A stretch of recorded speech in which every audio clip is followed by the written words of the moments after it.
मित्रांनो, आपल्या हिंदू धर्मात सुवासिनीसाठी अत्यंत महत्त्वाचा आणि सौभाग्याचा सण म्हणजेच वटपौर्णिमा. आपल्या पतीला उदंड आयुष्य मिळावं आणि 7 जन्मी हाच पती लाभावा यासाठी प्रत्येक विवाहित महिला अत्यंत श्रद्धेने वडाच्या झाडाची पूजा करते आणि उपवास ठेवते. यंदा म्हणजे 2026मध्ये वटपौर्णिमा कधी आहे, पूजा कशी करावी, पूजेच्या दरम्यान कोणत्या चुका टाळाव्यात आणि सर्वात महत्त्वाचं म्हणजे यंदाच्या वटपौर्णिमेला एक अतिशय मोठा राहू काळ येत आहे, ज्या 1.5 तासाच्या काळात आपल्याला वडाची पूजा अजिबात करायची नाही. हा राहू काळ कोणता आणि पूजेचा सर्वात उत्तम शुभमुहूर्त कोणता हे आपण आजच्या व्हिडिओमध्ये अगदी सविस्तरपणे पाहणार आहोत.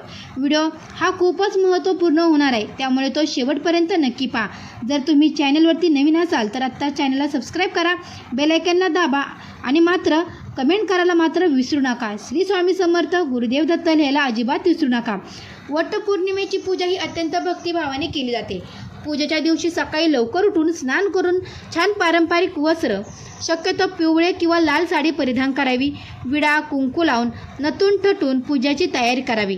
पूजेच्या ताटात हळदी कुंकू, अक्षदा, चंदन, धूप, दीप, 5 प्रकारचे फळे, विड्याचे पानं, सुपारी, एखादं नाणं, वडाला गुंढळण्यासाठी पांढरा सुती धागा आणि अभिषेक करण्यासाठी तांब्याभर पाणी घ्यावे. सोबतच वडाला वाहण्यासाठी आंबे आणि फणसाचे गरे आवर्जून ठेवावे. वडाच्या झाडाजवळ गेल्यावर प्रथम तिथे थोडी जागा स्वच्छ करून घ्यावी. वडाच्या मुळाशी थोडं पाणी अर्पण करावं. त्यानंतर वडाच्या खोडाला हळदी कुंकू, चंदन लावावे. वडाच्या झाडाला फूल आणि अक्षता वाहून मनोभावे नमस्कार करावा. त्यानंतर वडाला 5 किंवा 7 वेळा सुती धागा गुंडाळतात प्रदक्षिणा घालावी. प्रदक्षिणा घालताना मनात आपल्या पतीच्या दीर्घायुष्यासाठी आणि उत्तम आरोग्य प्रार्थना करावी. वडाला गुळ खोबऱ्याचा किंवा पुरणपोळीचा नैवेद्य दाखवावा आणि मनोभावे आरती करावी. जर तुमच्या आसपास वडाचं झाड नसेल तर तुम्ही वडाच्या झाडाची फांदी आणून कुंडीत लावून तिची पूजा करू शकत नाही. त्याऐवजी मग तुम्ही चित्राची पूजा केली तरीही चालेल किंवा मग नर्सरीमधून एखादं झाड आणून त्याची पूजा केली तरीही चालेल. आता आपण पाहूया की वटपौर्णिमेच्या दिवशी बऱ्याच महिलांना न कळत कोणत्या चुका करतात ज्या आपल्याला टाळायच्या आहेत. पहिली आणि सर्वात मोठी चूक म्हणजे पूजेच्या कपड्यांचा रंग. या दिवशी सुवासिनींनी चुकूनही काळा, निळा किंवा पांढऱ्या रंगाची साडी परिधान करू नयेत. काळा रंग हा अशुभ मानला जातो, त्यामुळे लाल, हिरवा, पिवळा किंवा गुलाबी अशा सौभाग्याच्या रंगाचा परिधान करावी. दुसरी चूक म्हणजे वडाची फांदी तोडणं. सजीव झाडाची पूजा करणं सर्वात उत्तम मानलं जातं. जर तुम्ही घरात फांदी आणून पूजा करत असाल तर ती फांदी स्वतः झाडावरून तोडू नका, कारण वडाला इजा करणं पाप मानलं जातं. बऱ्याचदा मिळणाऱ्या फांद्या तुम्ही आणू शकतात. तिसरी चूक म्हणजे प्रदक्षिणा घालताना घाई करणं. अनेकदा गर्दी असल्यामुळे महिला कशीतरी प्रदक्षिणा पूर्ण करतात, पण लक्षात ठेवा, प्रदक्षिणा घालताना तुमचा धागा तुटणार नाही याची काळजी घ्या आणि अतिशय शांत डोक्याने देवाचं नामस्मरण करत प्रदक्षिणा घाला. चौथी चूक म्हणजे सुवासिनीशी वाद घालणे टाळा किंवा सुवासिनीशी वाद करणं या दिवशी टाळणं ते देखील चालतं. सण हा आनंदाचा आणि सौभाग्याचा आहे, त्यामुळे या दिवशी कोणावरही राग धरू नका. मनात कटकट किंवा घरामध्ये कटकट करू नका. तसेच वडाची पूजा करण्यापूर्वी काही खाऊ नका. त्याचबरोबर पूजा झाल्यानंतर मग तुम्ही फलाहार घेतला तरी देखील चालू शकतं. वटपौर्णिमेच्या दिवशी सुवासिनीची ओटी भरण्याला खूप मोठं महत्त्व आहे. आपण आपल्या घरी आलेल्या सुवासिनीचं किंवा वडाच्या झाडाजवळ भेटणाऱ्या इतर महिलांचं ओटी भरून त्यांचा आशीर्वाद घेऊ शकतो. ओटी भरण्याची योग्य पद्धत जाणून घेऊया. ओटी भरण्यासाठी एका ताटात खण किंवा साडी घ्यावी. हा खण त्रिकोणी आकारात घडी केलेला असावा. त्या खणावर तांदूळ किंवा गहू ठेवावेत. त्यावर एक नारळ शिंडी असलेला आपल्याला बाजूला करून असा ठेवावा. हळद कुंकू, विड्याचे 2 पाने, त्यावर एक सुपारी आणि एक नाणं ठेवावं. सोबतच 5 प्रकारचे फळे, त्यात आंबा असणं खूप महत्त्वाचं आहे. ज्या सुवासिनीची ओटी भरायची आहे तिला प्रथम हळदी कुंकू लावावं, तिच्यावर अक्षता टाकावे आणि मग ती ओटी तिच्या पदरात अतिशय आदराने द्यावी. ही ओटी भरताना सुवासिनीने आपल्या पदर दोन्ही हाताने पुढे करायचा असतो. ओटी भरून झाल्यावर सुवासिनीच्या पाया पडून तिचा आशीर्वाद घ्यावा, ज्यामुळे आपल्याला सौभाग्यात वृद्धी होते आणि घरात सुखसमृद्धी येते अशा मान्यता आहे. आता वळूया व्हिडिओच्या अत्यंत महत्त्वाच्या भागाकडे, ज्याकडे तुम्ही सर्वजण वाट पाहत होतात. यंदा म्हणजेच 29 जून 2026 रोजी सोमवार रोजी वटपौर्णिमा साजरी केली जाणार आहे. परंतु या दिवशी पूजेचं नियोजन करताना आपल्याला वेळेची विशेष काळजी घ्यावी लागणार आहे. या दिवशी एक मोठा राहुकाळ येत आहे. हिंदू शास्त्रानुसार राहुकाळात कोणतेही शुभ कार्य किंवा पूजा अर्चा केली जात नाही.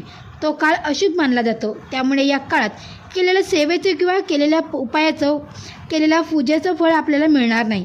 आपल्याला उलट त्याचे दुष्परिणाम जे आहेत तर ते आपल्याला भोगावे लागतात. प्रत्येक दिवशी हा राहू काळ येत असतो आणि दररोज राहू काळ हा 1.5 तासाचा असतो.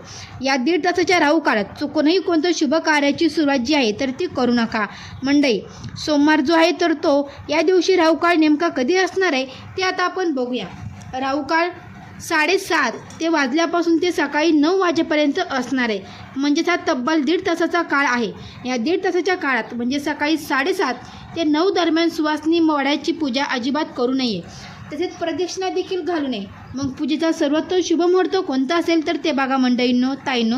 सकाळी राहू काळ सुरू होण्यापूर्वी म्हणजे सकाळी 6 ते सकाळी 7:30 या वेळेत वडाची पूजा करू शकता. किंवा जर तुम्हाला सकाळी लवकर शक्य होत नसेल तर मग राहू काळ संपल्यानंतर म्हणजेच 9 वाजेनंतर तुम्ही दुपारी 12:30 वाजेपर्यंत पूजा करू शकता.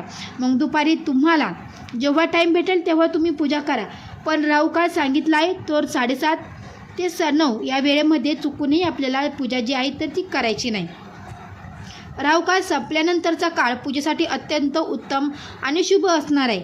आणि जर या वेळेमध्ये आता बघा काही वर्किंग वुमन्स असतात, जसं त्या काही ताई कामाला जात असतात ना, त्यांना जमत नाही दुपारनंतर पूजा करणं. मग त्यांनी सकाळी 6 वाजल्यापासून ते 7:30 वाजेपर्यंत तुम्ही पूजा केली तरी देखील चालतं.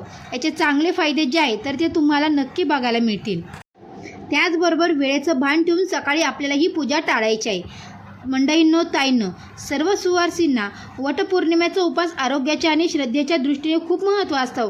अनेक महिला या दिवशी कडकडीत निर्जला उपवास करतात, तर काही जणी फलाहार करतात. तर तुम्ही फलाहार करणार असाल तर उपवासाच्या दिवशी सकाळी पूजा झाल्यानंतर तुम्ही ताजे फळे, दूध, सुकामेवा किंवा साबुदाण्याची खिचडी खाऊ शकता. उकडलेले बटाटे याचं सेवन करू शकता. उन्हाळ्याचे दिवस असल्यामुळे शरीरात पाण्याची कमतरता भासू नये म्हणून लिंबू पाणी तुम्ही पिऊ शकता. ताक पिणे सुद्धा आरोग्यासाठी उत्तम ठरेल. सर्वात महत्त्वाचं म्हणजे उपवास कसा करावा किंवा उपवास कसा सोडावा. वटपौर्णिमेचा उपवास सोडवण्याची एक विशिष्ट पद्धत आहे. वडाची पूजा पूर्ण झाल्यानंतर आणि संध्याकाळी किंवा रात्रीची देवाचा नैवेद्य दाखवून झाल्यानंतर उपवास सोडला जातो. उपवास सोडताना वडाला वाहताना आलेल्या आंब्याचा रस किंवा फणसाचा गरा खाऊन उपवासाची सांगता करावी. त्यानंतर जेवताना सात्विक अन्नाचा म्हणजेच आवर्जून पुरणपोळीची, कटाची आमटी, भात आणि भजे अशा पारंपरिक बेत करून तुम्ही घरातील सर्वांसोबत आनंदाने जेवण करू शकता. उपवास सोडताना एकदम जड किंवा तेलकट अन्न खाणे टाळा, जेणेकरून आरोग्याचा कोणताही त्रास होणार नाही. आता उपवास हा कधी सोडला जातो तर काही भागांमध्ये उपवास हा वटपौर्णिमेच्या दिवशी रात्री सोडला जातो, काही भागांमध्ये दुसऱ्या दिवशी सोडला जातो. म्हणजेच संपूर्ण वटपौर्णिमेचा दिवस आणि रात्री हा उपवास केला जातो आणि दुसऱ्या दिवशी उपवास सोडला जातो. तुमच्या भागामध्ये जी पद्धत असेल, ती जी प्रथा असेल त्या पद्धतीने तुम्हाला हा उपवास करायचा आहे. तुमच्याकडे जर रात्री सोडत असेल तर तुम्ही रात्री सोडा, दुसऱ्या दिवशी सोडत असेल तर दुसऱ्या दिवशी सोडला तरी देखील चालू शकतो. अशा पद्धतीने थोडेसे नियम आहे जे आपल्याला पाळायचे आहेत आणि त्यानुसार आपल्याला वटपौर्णिमा साजरी करायची आहे. पूजेचा शुभ मुहूर्त सांगितला आहे, त्या मुहूर्तामध्ये पूजा करण्याचा प्रयत्न करायचा आहे. तर अशा पद्धतीने हा व्हिडिओ जर तुम्हाला आवडला असेल तर चॅनलला सबस्क्राईब करा. कमेंट बॉक्समध्ये श्री स्वामी समर्थ गुरुदेव दत्त मात्र लिहायला विसरू नका. तर मंडळी, भेटू अशीच एका नवीन व्हिडिओमध्ये. तोपर्यंत सर्व मंडळींना श्री स्वामी समर्थ गुरुदेव दत्त.